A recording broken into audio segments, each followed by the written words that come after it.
আসসালামু আলাইকুম, স্বাগতম জানাচ্ছি বিবিসি নিউজ আন্তর্জাতিক সংবাদে। শুরুতেই সংবাদ শিরোনাম, এরপর বিস্তারিত। ইরানের নতুন নেতা ও হিজবুল্লাহকে যে হুমকি দিলেন নেতানিয়াহু। মোজতবা খামেনি আহত, তবে ভালো আছেন ইরান। ধ্বংসের মুখে ইরানের ক্ষেপণাস্ত্র ব্যবস্থা, ট্রাম্প। ইরানের হামলায় আহত মার্কিন সেনাদের চিকিৎসা জার্মানিতে। দর্শক, এতক্ষণ শুনছিলেন সংবাদ শিরোনাম। এখন বিস্তারিত। আপনি যদি ইসরায়েলের ধ্বংস চান এবং মুসলিমদের পাশে থাকেন, তাহলে ভিডিওতে লাইক করে চ্যানেলটি অবশ্যই সাবস্ক্রাইব করে দিবেন এবং আপনার মূল্যবান মতামত অবশ্যই কমেন্টে লিখে জানিয়ে দিবেন। এখন বিস্তারিত।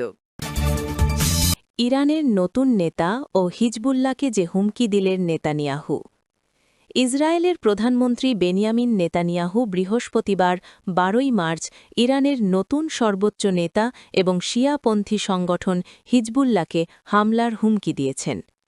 প্রেস কনফারেন্সে নেতানিয়াহু বলেন, ২ সপ্তাহের মার্কিন ইসরায়েলি বিমান হামলার পর ইরান আগের মতো নেই।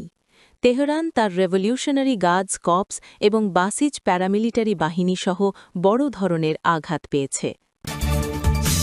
মোজতবা খামেনি আহত, তবে ভালো আছেন। ইরানের নতুন সর্বোচ্চ নেতা মোজতবা খামেনি আহত হলেও এখন ভালো আছেন বলে জানিয়েছে ইরান। বৃহস্পতিবার ১২ মার্চ ইতালির দৈনিক কোরিয়েরে ডেলা সেরাকে দেওয়া এক সাক্ষাৎকারে ইরানের পররাষ্ট্র মন্ত্রণালয়ের মুখপাত্র ইসমাইল বাকাই এ তথ্য জানান। কোরিয়েরে ডেলা সেরাকে দেওয়া সাক্ষাৎকারে ইসমাইল বাকাই চলমান আঞ্চলিক উত্তেজনা নিয়ে কথা বলেন এবং ইরানের ওপর যুক্তরাষ্ট্র ও ইসরায়েলের হামলার নিন্দা জানান। তিনি বলেন, প্রতিবেশী দেশগুলির সঙ্গে ইরানের কোনো শত্রুতা নেই, তবে তার দাবি এই অঞ্চলে যুক্তরাষ্ট্রের সামরিক উপস্থিতি অবিশ্বাস ও উত্তেজনা তৈরি করছে।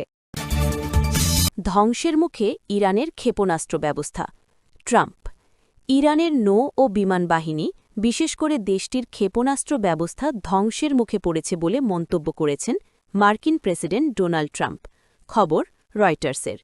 শুক্রবার ১৩ মার্চ এক বক্তব্যে ট্রাম্প বলেছেন, সামরিক ও অর্থনৈতিকভাবে ইরানের শাসন ব্যবস্থাকে পুরোপুরি ধ্বংস করে দেওয়া হচ্ছে। ট্রাম্প দাবি করেন, ইরানের শীর্ষ নেতৃত্ব কার্যত নিশ্চিহ্ন হয়ে গেছে। দেশটির নৌ ও বিমান বাহিনী ধ্বংসের মুখে পড়েছে। তার মতে, ইরানের ক্ষেপণাস্ত্র, ড্রোন ও সামরিক সক্ষমতাও একের পর এক ধ্বংস করা হচ্ছে। গত ৪৭ বছর ধরে ইরানের শাসন ব্যবস্থা বিশ্বজুড়ে নিরীহ মানুষের বিরুদ্ধে সহিংসতা চালিয়ে আসছে বলে অভিযোগ ট্রাম্পের। তিনি এ সময় ইরানকে সতর্ক করে বলেন, যুক্তরাষ্ট্রের কাছে অতুলনীয় সামরিক শক্তি ও সীমাহীন গোলাবারুদ রয়েছে এবং প্রয়োজনে দীর্ঘ সময় ধরে অভিযান চালানো সম্ভব। ট্রাম্পের এই মন্তব্য মধ্যপ্রাচ্যে চলমান উত্তেজনার মধ্যে নতুন করে উদ্বেগ সৃষ্টি করেছে, যেখানে ইরানের পক্ষ থেকে বারবার যুদ্ধের পরিধি বাড়ানোর কথা চলছে। ইরানের হামলায় আহত মার্কিন সেনাদের চিকিৎসা জার্মানিতে। ইরানের হামলায় কুয়েতে অবস্থিত একটি মার্কিন ঘাঁটিতে অন্তত ১০০ জন সেনা আহত হয়েছেন। কাতার ভিত্তিক গণমাধ্যম আল জাজিরা জানিয়েছে, আহতরা সবাই বিভিন্ন পদবীর মার্কিন সেনা। প্রতিবেদনে যুক্তরাষ্ট্রের এক কর্মকর্তার বরাতে বলা হয়, ওই হামলায় আহতদের মধ্যে অন্তত ৭ জন ইউএস ন্যাশনাল গার্ড সদস্য চিকিৎসাধীন অবস্থায় মারা গেছেন। আহতের অনেকের অবস্থা আশঙ্কাজনক, তবে কবে এবং কুয়েতের কোন ঘাঁটিতেই হামলা হয়েছে তা জানানো হয়নি। কিন্তু ওই হামলায় শতাধিক মার্কিন সেনা আহত হন। তাদের ৩টি সামরিক হাসপাতালে চিকিৎসার জন্য নেওয়া হয়েছে, এর মধ্যে ২টি হাসপাতাল যুক্তরাষ্ট্রে এবং একটি জার্মানিতে।